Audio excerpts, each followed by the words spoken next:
दोस्तों, डॉक्टर रहमान मुसव्विर हमारे दरमियान मौजूद हैं और आप जानते हैं कि उनका ताल्लुक़ जामिया मिल्लिया इस्लामिया के हिंदी शोबे से है।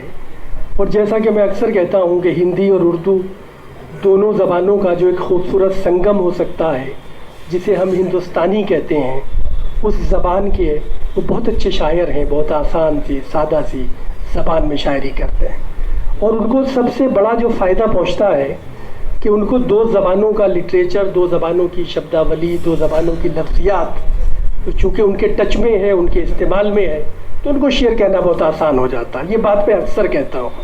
मिसाल के तौर पे जिस तरह चाहा हमें उपयोग में लाया गया, वो कोई तकल्लुफ़ नहीं। और देखिए कितना खूबसूरत वहाँ पे बरजस्ता वो लफ्ज़ आया है, जिस तरह चाहा हमें उपयोग में लाया गया।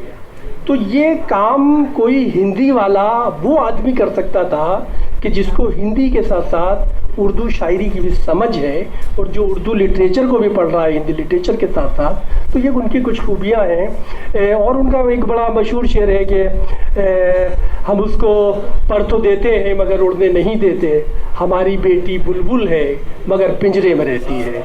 बल्कि जो सबसे अच्छा शेर मुझे उनका लगता है, वो शेर पढ़ के उनको बुलाता हूँ कि मेरे कमरे में सिर्फ कागज़ हैं, मेरे कमरे में सिर्फ कागज़ हैं, मैं चिरागों से खौफ खाता हूँ। मैंने ये 2.5 शेर पढ़े हैं आपके, आपको 2.5 शेर पढ़ते हो तो मैं भाई माजरत हुआ हूँ, वरना आप तशरीफ लाइए और अपना कलाम आइए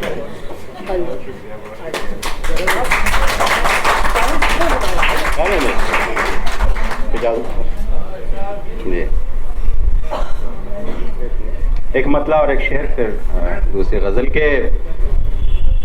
वुसते दश्त को यूं सैले रवां जानता है, वुसते दश्त को यूं सैले रवां जानता है, जैसे इम्कान की तफहीम गुमा जानता है।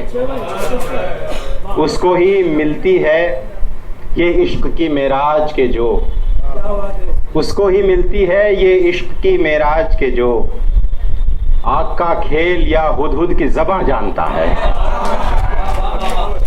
आग का खेल या हुदहुद की ज़बां जानता है। और देखिए कि यूं आने वाले अकेलेपन के लिए मैं यादें बना रहा हूँ, यूं आने वाले अकेलेपन के लिए मैं यादें बना रहा हूँ, कि उसके नज़दीक बैठकर कुछ फजूल बातें बना रहा हूँ, कि उसके नज़दीक बैठकर कुछ फजूल बातें बना रहा हूँ।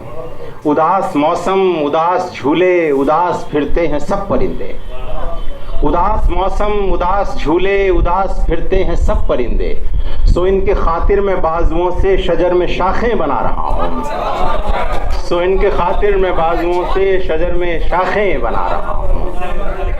मैं जानता हूँ वो खुद गरज है, पर इस तबीयत का कोई हल है, मैं जानता हूँ वो खुद गरज है, पर इस तबीयत का कोई हल है। वो मेरे दिन खाक कर रहा है, मैं उसकी रातें बना रहा हूँ।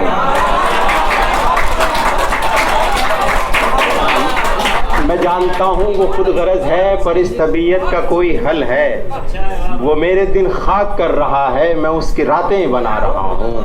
मुझे खुद अपने बदन से किरणें निकलती महसूस हो रही है, मुझे खुद अपने बदन से किरणें निकलती महसूस हो रही है। मैं कैनवस पर हसीन लड़की की शोख आंखें बना रहा हूँ, मैं कैनवस पर हसीन लड़की की शोख आंखें बना रहा हूँ। मुझे खुद अपने बदन से किरणें निकलती महसूस हो रही हैं, मैं कैनवस पर हसीन लड़की की शोख आंखें बना रहा हूँ। और 2-4 और शेर देखिए सर। मतलब है कि हमारे गम का चर्चा हो रहा है, हमारे गम का चर्चा हो रहा है, अजब जश्ने तमन्ना हो रहा है, हमारे गम का चर्चा हो रहा है, अजब जश्ने तमन्ना हो रहा है। मैं बाहर से उचक्कर देखता हूँ, मैं बाहर से उचक्कर देखता हूँ, मेरे अंदर तमाशा हो रहा है, मैं बाहर से उचक्कर देखता हूँ, मेरे अंदर तमाशा हो रहा है। मैं बाहर से उचक्कर देखता हूँ, मेरे अंदर तमाशा हो रहा है। नए की फिक्र में हम घुल रहे हैं, नए की फिक्र में हम घुल रहे हैं। नया हर पल पुराना हो रहा है, नया हर पल पुराना हो रहा है, नया हर पल पुराना हो रहा है। और बदन में चुभ रही है तेज बारिश, बदन में चुभ रही है तेज बारिश। नदी का जख्म गहरा हो रहा है, बदन में चुभ रही है तेज बारिश। नदी का जख्म गहरा हो रहा है। तुम्हारी याद धुंधली पड़ रही है, तुम्हारी याद धुंधली पड़ रही है। तो क्या किस्मत का लिखा हो रहा है? तुम्हारी याद धुंधली पड़ रही है, तो क्या किस्मत का लिखा हो रहा है? मैं बाहर से उचक कर देखता हूँ, मेरे अंदर तमाशा हो रहा है। बहुत शुक्रिया।